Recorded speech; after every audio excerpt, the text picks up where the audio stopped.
एक तरफ नरेंद्र मोदी कह रहे थे कि वो देश के प्रधानमंत्री बनने का सपना नहीं देख रहे हैं, देखना नहीं चाहते हैं और देखना नहीं चाहिए, जो भी कह रहे थे।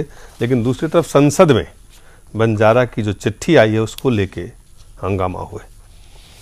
और आपको हम दिखाते हैं सबसे पहले जो अलग अलग राजनेता हैं, राम गोपाल जी ने और मायावती बहन मायावती जी ने क्या कहा है ये आपको दिखाते हैं। पहले सीबीआई डायरेक्टर को लिखा कि ये कंस्पिरेसी हुई है, ये अपने आप में एक अपराध है और इसका संज्ञान आयोग ने लिया है। आयोग को रिपोर्ट भेजिए और आप इसमें कार्रवाई करें, क्योंकि सुप्रीम कोर्ट पहले ही इस केस को मॉनिटर कर रही है और सीबीआई ने उसकी जांच की है। इसलिए हमने उनको निर्देश दिए कि वे जाके सुप्रीम कोर्ट को रिपोर्ट करें, इसके पूरी तरह से छानबीन करके और जो अपराध इसमें बनता है उसके खिलाफ कार्रवाई करें। इस विषय पर संसद के दोनों सदन में चर्चा होनी चाहिए और इसके साथ ही इस मामले की उच्च स्तरीय जांच होनी चाहिए, क्योंकि ये मामला बहुत गंभीर है और यदि ईमानदारी निष्ठा से इस मामले की जांच हो गई तो बड़े बड़े लोग इसके गिरफ्त में आ जाएंगे। तो और मैं समझती हूँ कि और यदि जांच सही तरीके से हो गई तो जो हमारी ब्यूरोक्रेसी है तो वो भी फिर काफी अलर्ट होकर अपनी जिम्मेवारी को निभाएगी। सीताराम येचुरी ने क्या कहा वो आपको हम दिखाते हैं। कल जो मांगी और आज कर गए, इसके पीछे लग रहा है कि शासक पार्टी कांग्रेस और यूपीए भी इस बात से मुकर गई है कि कहीं ऐसा ना हो विपक्ष जो है इस चर्चा के साथ साथ वो और भी मुद्दे उठाएंगे, जहाँ तक खेमका का सवाल हो या उनके रॉबर्ट वाड्रा के ऊपर जो एलिगेशन लगे उसके बारे में हो, तो इससे डर के उन्होंने जो है इस बहस को भी नहीं दिया। अब ये फिर दोबारा एक तरह की मैच फिक्सिंग जो है कांग्रेस और भाजपा के बीच में चल रही है। यानी हर मुद्दे पे ये मैच फिक्सिंग जो है वो आज एक नॉर्म बन गया, मतलब एक नॉर्मल रूटीन बन गया पार्लियामेंट के अंदर। कह रहे मैच फिक्सिंग हो रहा है कांग्रेस और बीजेपी के बीच में, ये मैच फिक्सिंग है। वेंकैया नायडू ने क्या कहा वो भी आप देख लें। The practice in Parliament has been not to discuss state-related matters. If we want to have a change of it, let there be a consensus on this. Let us discuss every state issue, including the issue of Haryana small farmer also. That is the stand taken by the BJP. But there are some people who are there in Parliament. They just want to raise issues when it suits them about any state, and then oppose discussing state issues if they do not suit them. That's why we have taken this stand. We said if you want to discuss IPS, then discuss IAS also, KEMCA of Haryana, and then move forward. For that, immediately the other side, they became silent because they know if the debate goes on, then it will become violent and it will be embarrassing for the ruling party. और आपने सुना BJP का कांग्रेस क्या कह रही है। आपको हम दिखाते हैं पीएल पुनिया साहब ने क्या कहा। सीबीआई डायरेक्टर को लिखा कि ये कंस्पिरेसी हुई है, ये अपने आप में एक अपराध है और इसका संज्ञान आयोग ने लिया है। आयोग को रिपोर्ट भेजिए और आप इसमें कार्रवाई करें। क्यों? रामगोपाल यादव है, समाजवादी पार्टी के नेता हैं, उन्होंने क्या कहा। अब कांग्रेस और बीजेपी के बारे में आप सब लोग जानते हैं, वही चीज रोजाना क्यों पूछते हैं। ये आप सब कुछ जानते हैं। सीताराम येचुरी कह रहे हैं फिक्सिंग है और पार्लियामेंट में ये मामला जो है इसको लेके हंगामा हुआ। नूरुल्लाह साहब नहीं, असल में जो बात है ये पिछले 2 साल से, ये कई साल से जो बात चल रहा है जी, जो गुजरात में जो एनकाउंटर है ये एक सोचे समझे योजना है और इस योजना के पीछे मोदी सरकार का पूरा क्लियरेंस है और इस क्लियरेंस के आधार पर उसका एक फौज है पुलिस के अंदर जो उसको चमचागिरी किया था 100%, वो उसी को जो निर्देश है उसको लागू करने के लिए एक के बाद एक एनकाउंटर किया है, जिसको जरूरत है उसको मिटाया है। तो ये बात तो आज वो बोल रहा है, उसको जेल में है, अभी थक गया है रहते रहते, आज बोल रहा है, तो पहले तो बोलना चाहिए था, मगर पहले बोला और बाद में बोला, इसका बोलने में इसका बात का वजन बुलवाए जा रहे हैं, दैट आई कैन नॉट से। मगर वो जब बोला है उसका जिम्मेदारी है इसको और इससे निकालना। जब वो बात कहा है, उस बात में कुछ इंगित है, तो उसके अंदर पीछे क्या है इसको निकालना चाहिए, क्योंकि ये जो इनकाउंटर है इस अपराध को छुपाना नहीं चाहिए, और इसके पीछे पॉलिटिकल पार्टीज को जो हाथ रहता है सरकारों का, इसको छुपाना नहीं चाहिए। इसलिए मेरा तो एक सोच है कि उसको जो बोल दिया थोड़ा सा उसको और निकालना चाहिए और इंक्वायरी करके सामने लाना चाहिए। ये इस तरह गुजरात में मोदी प्रधानमंत्री होने जा रहा है, जो गुजरात में एनकाउंटर किया, प्रधानमंत्री होने के बाद वो तो हजारों एनकाउंटर करेगा पूरा देश में, देश में हजार एनकाउंटर करेगा, वो एनकाउंटर उसके दिमाग में रहेगा। आप ये देखिए अनुराग कि सिर्फ गुजरात में जो एनकाउंटर हुए हैं उसके होने चाहिए, या जो अब तक एनकाउंटर्स हुए मुंबई में हुए, दिल्ली में हुए, देश में होना चाहिए। 480 इनकाउंटर हुए हैं, जिसमें से 8 इनकाउंटर की बात हो रही है गुजरात में, बाकी सब जगह हुए। महाराष्ट्र में सबसे ज्यादा इनकाउंटर हुए हैं, उसके बारे में ना कांग्रेस बोलती है, ना कम्युनिस्ट पार्टी बोलती है, ना उस पे एनसीपी बोलती है, ना उस पे और लोग बोलते हैं। और यही लेफ्टिस्ट पार्टियों की बात कह रहा हूं मैं कि ये 1993 में जो बॉम्बे में सीरियल बम ब्लास्ट हुए थे, उसके बाद जो श्री कृष्ण आयोग बना था, उसके लिए लेफ्ट पार्टी उतनी जद्दोजहद और उतनी सख्ती के साथ नहीं बोलती जितनी बार बार 2002 के दंगों की बात बोलती है। उसमें कांग्रेस के लोगों के नाम शामिल है, उसमें एनसीपी के सदर का नाम शामिल है, लेकिन उस रिपोर्ट को जिसमें बीजेपी कांग्रेस शामिल नहीं है, जिसमें मैं बात कह रहा हूं, उसको उतनी शिद्दत के साथ आप नहीं उठाते हैं। मुझे यहां भी लगता है कि यहां भी फिक्सिंग है। अगर आप सरकार में 2005 वाले में यूपीए 1 में थे, तो आपको इस मुद्दे पे सरकार गिरानी चाहिए थी, ना कि आपने न्यूक्लियर डील पे गिराई। आपने इस बात पे तो गिराई नहीं कि 2093 के दंगों की रिपोर्ट आ चुकी है, रिपोर्ट मौजूद है, उसको पटल पे नहीं रखा जा रहा है। 10-15 साल हो गए, उसके बारे में कोई नहीं बोल रहा है। 2002 के दंगे के बारे में एसआईटी बननी चाहिए, 2000 दंगों के बारे में यह होना चाहिए, लेकिन 1984 के दंगे नहीं, मैसेकर के बारे में कोई एसआईटी नहीं बनी, और पूरे देश के अंदर सिर्फ दो लोगों के ऊपर इंक्वायरी हो रही है। सोनिया गांधी के मरहूम पति का उसमें क्या रोल था, कांग्रेस पार्टी के और तमाम लोगों का क्या रोल था। मात्र गिन के वो गिनती 7000 सरदारों के मर्डर के नाम पे सिर्फ 2 लोग हो गए, एक सज्जन कुमार का नाम है, एक टाइटलर का नाम है। आप भी सेलेक्टिव हैं लेफ्ट पार्टियों के नेताओं में, हन्नान साहब। नहीं, ये बात सही नहीं। श्री कृष्ण की कमीशन रिपोर्ट के लिए सबसे ज्यादा कोई लड़ा तो वो वामपंथी ने लड़ा। कब लड़े? पार्लियामेंट के अंदर in comparison to Gujarat, Hannan साहब, आपकी पार्टी ने बड़ा सेलेक्टेड रोल प्ले किया है। अगर आपकी पार्टी भी कम्युनल वायलेंस के ऊपर सरकार के साथ और सरकार को डायरेक्टली इनडायरेक्ट हेलर का काम करेगी, तो फिर आपके ऊपर भी सवाल खड़े होंगे। आपने वो रिपोर्ट जिसमें बीजेपी शामिल नहीं थी, जिसमें आरएसएस शामिल नहीं थी, जो सरकार वहां कांग्रेस पार्टी की थी, मुख्यमंत्री कांग्रेस पार्टी का था, उसमें भी आज तक आपने उस शिद्दत के साथ नहीं उठाया जो 2002 दंगे और मोदी के बारे में उठाते हैं। सवाल है इनकाउंटर। सरमानी साहब जी, देश में कई इनकाउंटर, पुष्पेंद्र कह रहे हैं कि 480 इनकाउंटर्स हुए हैं।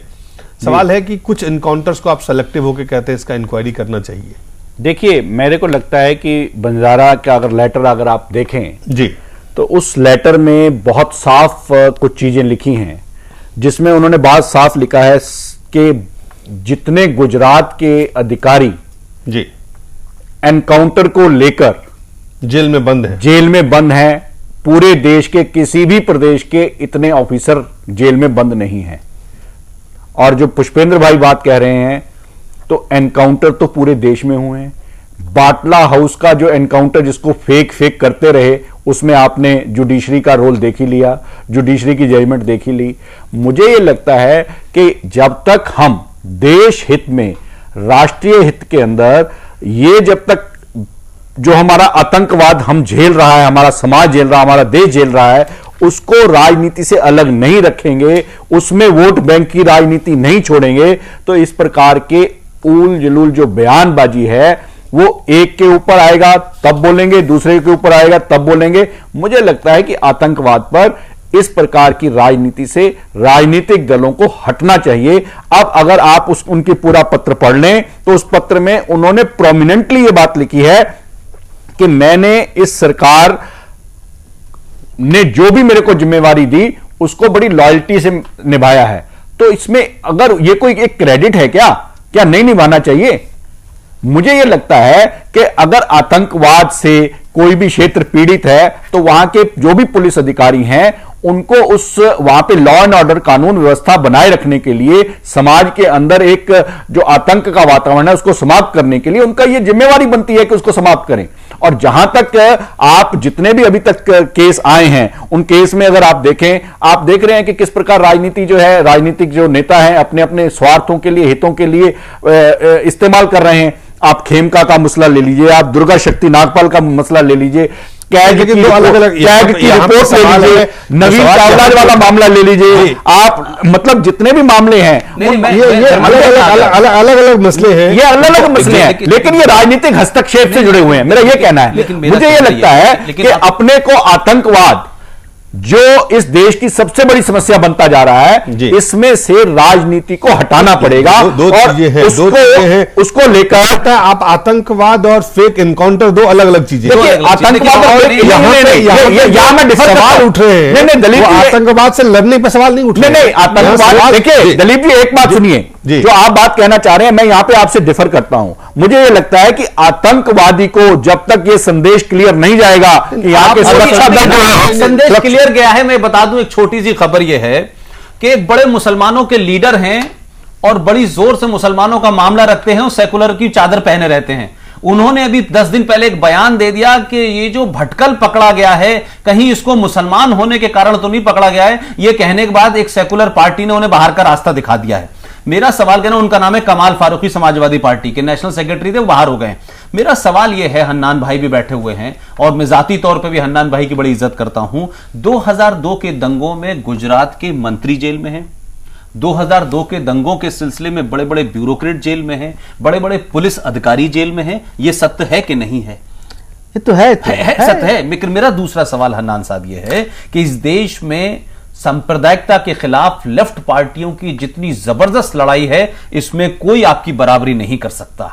लेकिन मैं ये पूछना चाहता हूं, अभी हाल में आसाम में जो मैसेकर हुआ है, अभी किश्तवाड़ में जो मैसेकर हुआ है, भागलपुर से लेके मलियाना, मुरादाबाद, मेरठ से लेके फैजाबाद, रामपुर के दंगों में मुझे कभी आज तक नहीं पता चला, जो मेरे जवानी के दौर में हुए थे, कि भाई इस जगह कितने अफसर, कितने नेता पकड़े गए हैं। कांग्रेस हो, लेफ्ट हो, राइट हो, सेंटर हो, मुझे इससे मतलब नहीं है, लेकिन जितने लोग पकड़े गए, 84 में क्या हुआ, मंत्री गए, चाहे वो थे शामिल नहीं थे, उस पर विवाद नहीं है, वो जुडिशरी का फैसला है। लेकिन 2002 के दंगों के अलावा इस देश में जितने भी दंगे हुए हैं, जो उसमें कितने नेता, कितने लोग, कितने अफसर जेल में गए हैं। सवाल यह है कि जब आप एक तरफा बात करेंगे और आप अपना एजेंडा साधेंगे कि आपको बड़े को मारना है तो छोटे को छोड़ दो, छोटे से आप ये कह रहे हैं कि बंजारा का जो पत्र है वो एजेंडा के तहत लिखा गया? मैं ये कह रहा हूं कि बंजारा की ये हो सकता है, ठीक है, ये एजेंडे के साथ हो सकता है। मैं कह रहा हूं बंजारा साहब ने जो चिट्ठी लिखी है, मैं ये नहीं मानना कि वो कांग्रेस ने लिखवा दी, मैं ये भी नहीं कह रहा, लेकिन मैं कह रहा हूं बंजारा साहब अगर ईमानदार थे और बंजारा साहब की तमाम सारी बातें जो वो आज कह रहे हैं, ये 10 साल पहले उन्होंने क्यों नहीं कही? 10 साल के फ्रस्ट्रेशन के बाद आपको लगा कि मेरी कोई बात जेल से सुन ले, कोई बता दे, तो उन्होंने खत लिखा। लेकिन इसी खत में उन्होंने यह भी लिखा कि हमने बड़ी ईमानदारी से गुजरात को कश्मीर बनने से रोका। तो बात यह है कि चिट्ठी की सेलेक्टेड लाइनों को बता करके कि उनके कहने से किया और इनके कहने से किया, जो आदमी खुद एनकाउंटर केस में जेल में बंद हो, जिस पे मुकदमा चल रहा हो, 10 साल से वो बंद हो, आज 10 साल के बाद इस चिट्ठी की क्रेडिबिलिटी नहीं है। अगर ये 10 साल पहले लिखी ज्यादा बड़ी क्रेडिबिलिटी होती। पुष्पेंद्र भाई एक बात इसमें और है, ये जब वहां से बॉम्बे शिफ्ट हुए पिछले साल नवंबर में, उसके बाद ही अब ये क्यों लिखा गया? खबर वही कह रहा हूं, मैं नहीं कह रहा किसी पार्टी ने लिखा है, लेकिन आप बताएं ना कि अगर आप ईमानदारी के अलमदार थे तो आप पहले लिखते। अब आप 10 साल बाद लिख रहे हैं। दो सवाल है, एक है फेक एनकाउंटर, एक है आतंकवाद, और तीसरा है टाइमिंग एंड पॉलिटिकल माइलेज। 3 अलग अलग सवाल है। आप ये जो कह रहे हैं कि इसकी जांच होनी चाहिए, ये जांच पहले होनी चाहिए। तो एजेंडा आज वही है, आज के एजेंडा के पीछे कोई एजेंडा खींच के आज के एजेंडा को खत्म नहीं करना की है, या आज एजेंडा है कैसे सियासी फायदे उससे उठाया जाए? सियासी फायदा चाहे आज जो संसद में विरोध कर रहे थे, आज जो संसद में इस पे बहस की मांग कर रहे थे, आज जो संसद में चाहते थे इस मुद्दे को उठाने के लिए, वो आज जो वो उनके सियासी, उनके भी सियासी घटना में संसद में मांग उठा है, मगर सरकार स्वीकार नहीं करते हैं, कभी डिस्कशन नहीं करवाता। ये तो पीछे हट जाता है। आज भी आज वही नहीं होगा, सवाल ये है नहीं है, आज का घटना है, आज उठा, ये पहले घटना हुआ, पहले भी सवाल उठा, डिस्कस होना चाहिए। आप इनकाउंटर जब करते हैं तो तमाम इनकाउंटर्स, या तो इनकाउंटर्स जो होते हैं उसका एक प्रोसेस हो कि अगर इनकाउंटर हुआ तो उसका इंक्वायरी हो, उसका रिपोर्ट क्लोज हो। आप जब समय आता है, कोई एक खास समय चुनता है, कई लोग, कई पार्टियां, आप देखें जब पिछले चुनाव हो रहे थे उत्तर प्रदेश में तो दिग्विजय सिंह पहुंच गए आजमगढ़, उन्होंने कहा बटला हाउस इनकाउंटर जो है वो उसकी न्यायिक जांच होनी चाहिए। उन्होंने कहा कि ये गलत है, ये गलत है। आप छोड़ दीजिए, आप आज भी कहते हैं कि ये फेक इनकाउंटर, गृह मंत्री आके कहते हैं कि नहीं ये बिल्कुल सही था। आप देखिए, मेरा सवाल दूसरा है कि राजनीतिक दल, राजनेता चयन करते हैं कि किस एनकाउंटर या किस ऐसा कौन सा मसला है जिसको चुनाव में भुनाया जा सकता है। और यह मसला चूंकि गुजरात के से जुड़ा हुआ है, नरेंद्र मोदी से जुड़ा हुआ है, और नरेंद्र मोदी और अमित शाह पे कहीं ना कहीं इस चिट्ठी में उनका जिक्र अमित शाह पे पूरी तरह से उन्होंने ठीकरा फोड़ा है। चलो इसका कितना सियासी फायदा उठा सकते हैं, इस बात को लेकर आज तमाम दल संसद में हंगामा कर रहे थे। नहीं, मैं वही बोला हर भी जब भी ऐसा कोई घटना घटे पार्लियामेंट में हल्ला होता है, मांग होता है, मेरा सवाल दूसरा, आपने कोई बात नहीं आज नया हो रहा है, मगर सरकार कभी ये सब स्वीकार नहीं किया, आज भी स्वीकार नहीं करेगा। बिल्कुल बिल्कुल, आज भी, मगर आजकल बंजारा की चिट्ठी के पीछे मकसद क्या है? कोई मकसद है क्या? नंबर एक, क्या आज जो लोग संसद में हंगामा कर रहे थे उनका मकसद क्या था? क्या वो एक जो इनकाउंटर मकसद है या नहीं है? नहीं, मैं कर रहा है, क्या वो फेक? नहीं, मैं सवाल ये है कि क्या वो फेक इनकाउंटर पे के बारे में वाकई चिंतित है या अपनी सियासी फायदे के लिए इस तरह हंगामा कर रहे हैं? राजनीतिक फायदा रोज उठता है, जब भी कोई घटना घटता है राजनीति का फायदा, चाहे वो आतंकवाद से लड़ने की हो, उसको भी आप करेंगे। पे राजनीति हो जाता है, मगर उस राजनीति किस परिस्थिति में हो रहा है, कौन कर रहा है, देखना है। हमारा इसलिए कहना है आज जब ये सवाल उठा है, आज इसको डिस्कशन करके फैसला कर लो, एक गलत है या सही है, या वो जो बोल रहा है सही नहीं है, वो उसके पीछे से कोई करवाया है, कांग्रेस के इसके पीछे हाथ है, ये भी सच है, तो इसको भी खुलासा कर लो, तो समस्या हो जाएगा। इसलिए हम बोल रहे हैं इसको चर्चा करने का मांग हमारा इसलिए ही है। जो कांग्रेस बीजेपी दोनों का साथ इसमें है, तो दोनों को बचाने का कोशिश करता है, जैसे ऐसे कोई समस्या आता है। हम तो सबको बचाने की कोशिश करता है। सवाल तो यहाँ है, जिसको जहां राजनीतिक फायदे दिखते हैं, अगर आप उसमें राजनीतिक समीकरण आपके पक्ष में बनता है ऐसा कुछ करके, तो आप उसका फायदा उठाना चाहते हैं। और यही है भारत की सियासत की जो खास बात है कि अगर आपको फायदा मिले तो आप आतंकवाद पे भी राजनीति करें, अगर आपको फायदा मिले तो आप क्षेत्रवाद पे को उठाएं, आपको फायदा मिले आप धर्म की बात उठाएं, आपको फायदा मिले आप राम का नाम ले। जहां जिसको फायदा मिले, जहां जो सूट करता है वो काम करती है सियासी दल। नहीं, ये बात तो बहुत political party time to time करते रहते हैं, मगर बात यही है कि कोई इशू कब उठेगा, उसका इशू का उसी समय के मुताबिक उसका इंपॉर्टेंस कितना है, फिर टाइम के बाद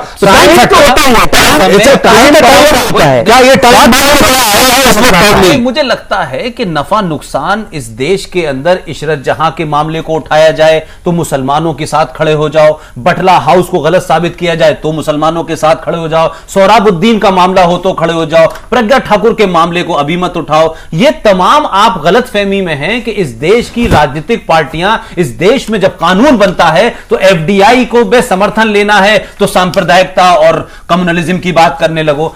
कहां पे आपको समय खत्म हो रहा है? वही कह रहा हूं कि आप क्या ये कहें कि इस देश में हर मामले को, लाश का मामला हो, रंग का मामला हो, मरने का मामला हो, आतंकवाद का मामला हो, सीमा सुरक्षा का मामला हो, चाइना अंदर पे घुस रहा हो, हर मामले में राजनीतिक दल अपना नफा नुकसान पहले देखते हैं। उनके लिए देश का नफा नुकसान जो है बहुत कोई मायने नहीं रखता। धर्मानी साहब, आप कुछ कहना चाहेंगे बहुत कम समय में? अगर देखिए, मुझे लगता है कि मैंने जैसे पहले भी कहा कि आतंकवाद को लेकर बहुत कम समय में कि नहीं, मैं 2 ही लाइनों में बात अपनी खत्म कर रहा हूं। आतंकवाद को लेकर ये राजनीति और राजनेताओं को हस्तक्षेप पूरी तरह से प्रतिबंधित कर देना चाहिए, मेरा तो ये कहना है। और अगर जांच करवानी ही हो तो पूरी जांच होनी चाहिए कि जितने भी देश के अंदर और तमाम चिट्ठियों के पीछे कौन कहां किस तरह से, और टाइमिंग के भी, टाइम की जैसा उन्होंने कहा कि हर एक समय का महत्व होता है सियासत में खास करके। फिलहाल हमारा समय खत्म हो गया है। आपका बहुत बहुत धन्यवाद हनन मुल्ला साहब, पुष्पेंद्र जी और भूपेंद्र मानी जी।